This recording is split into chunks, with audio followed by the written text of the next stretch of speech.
Partido Acción Nacional. Muchas gracias, senador. Lo mencionaba yo entre las inquietudes que me quedan y me refería al problema del alcoholismo, principalmente en adolescentes y jóvenes. Si bien México no está a la cabeza en este problema de salud pública que es el alcoholismo, sí la Organización Mundial de la Salud señala que en América Latina estamos en el 10º lugar en materia de consumo de alcohol, con 7.2 litros per cápita, que no es poca cosa. Y que también, de acuerdo a la Organización Mundial de la Salud, son más de 200 enfermedades que generan millones de muertes al año, precisamente por problemas ligados y relacionados a las bebidas alcohólicas, y que en este tema es preguntar la regulación de los envases, o del envasado, perdón, si se ha considerado en algún momento, estuvo por ahí en el ambiente, que fuese un envasado o con el etiquetado muy similar al que contiene el tabaco, con los riesgos que esto puede afectar. Y que también la otra parte es la accesibilidad o la facilidad con la que los jóvenes pueden acceder al alcohol, ¿no? A bebidas que además ahora disfrazadas como bebidas refrescantes, pero que traen en baja o mediana proporción sí contienen alcohol. ¿Y qué es lo que se está haciendo para poder controlar o contener y reducir en determinado momento este consumo? Y ahora bien, respecto al tema de la cannabis. En la legislatura pasada, recuerdo muy bien cuando se presenta el tema, y que fue a raíz, creo yo, de la participación de México en el Consejo de Seguridad de la ONU, surge las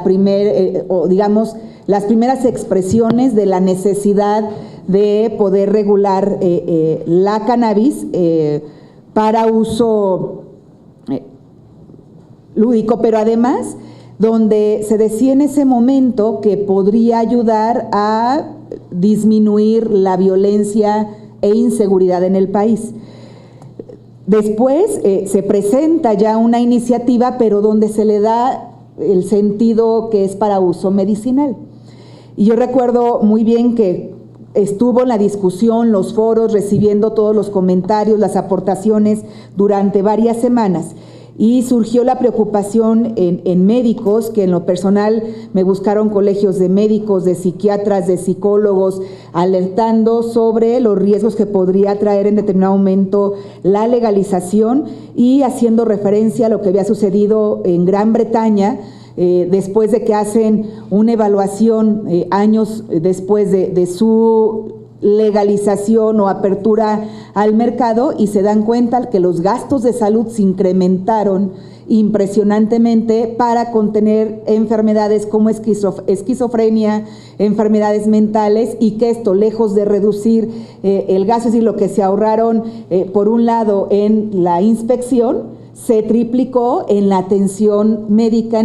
tanto en medicamentos como en la urgencia del sector salud, y que se habían visto un tanto rebasados. Y entonces ahí surge la primera preocupación. Cuando yo leo ese primer proyecto de iniciativa, dije, pues esto no trae nada de salud, en realidad era económico y penal, porque se retiraba del Código Penal la aportación de marihuana o de la cannabis y sus derivados, y se ampliaba 25 gramos o algo así, no recuerdo. Originalmente el proyecto se vuelve a modificar, a quedar máximo en un gramo, pero que sí ha habido primero la confusión, porque entre que era un tema de seguridad, que lo disfrazan con un tema de salud y que termina siendo un tema económico,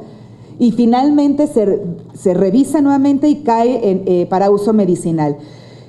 Y que se autoriza, y que además a mí me dio la sensación de primero haber una urgencia, de que había una urgencia de que esto se legalizara, se aprobara por ambas cámaras, con el ejemplo de la niña que tenía epilepsia y que con eso podía controlar. Y también recuerdo que el doctor Mondragón y Cas decía, a ver, nunca habían solicitado el permiso para importar el medicamento. Entonces, bueno, todo esto lo traigo porque si bien se autorizó el año pasado, en el mes de abril, que fue cuando finalmente se aprueba la minuta en Cámara de Diputados, que se publica en junio del 2017, y que lo primero que me llamó la atención es que prácticamente entre la población, la aprobación y la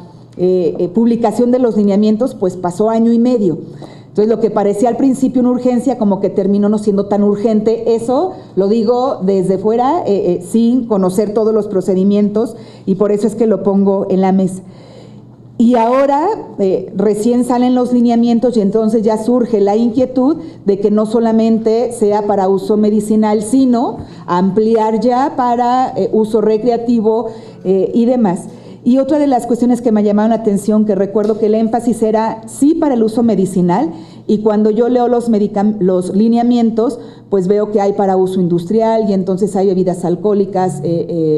con cannabis, pero también puede haber bebidas no alcohólicas y puede haber otros productos, y entonces ya me amplió más la duda si, pues yo recuerdo que la minuta y el proyecto y la autorización era para uso medicinal y de investigación, que también se hacía énfasis en que faltaba mucha investigación para poder aprovechar todas las propiedades que pudiera tener. Y finalmente, digo, y todo esto porque sí, ahora que nuevamente surge la posibilidad, y que insisto, hay quien dice que legalizando la cannabis y sus derivados puede ayudar a que no haya tanta violencia, porque entonces ya no se estarán peleando las plazas, aunque yo creo que las plazas se las pelean no por esta sustancia, sino por otro tipo de drogas, y no por la cannabis,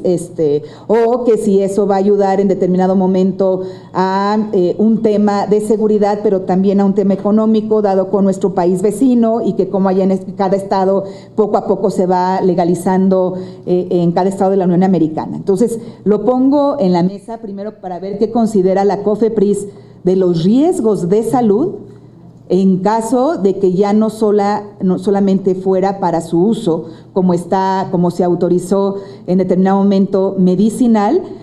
sino cuáles son los riesgos y los costos y lo que implicaría en determinado momento si esto se ampliaría. Y finalmente, también en los lineamientos se habla de cuando hay un permiso o cuando un medicamento entra sin autorización por alguna de las aduanas, que se considerará como un medicamento utiliza un término que ahorita no lo traigo a la mente, pero vaya, como contrabando, ¿no? Y a mí me gustaría, que no sé si la pregunta debiera hacerse en aduanas, pero seguramente COFEPRIS pueda tener alguna información de cuántos o qué decomisos se han detectado, tanto para ingresar como para salir del país, de medicamentos o de sustancias que no hayan pasado por la regulación tanto de COFEPRIS como de aduanas en determinado momento.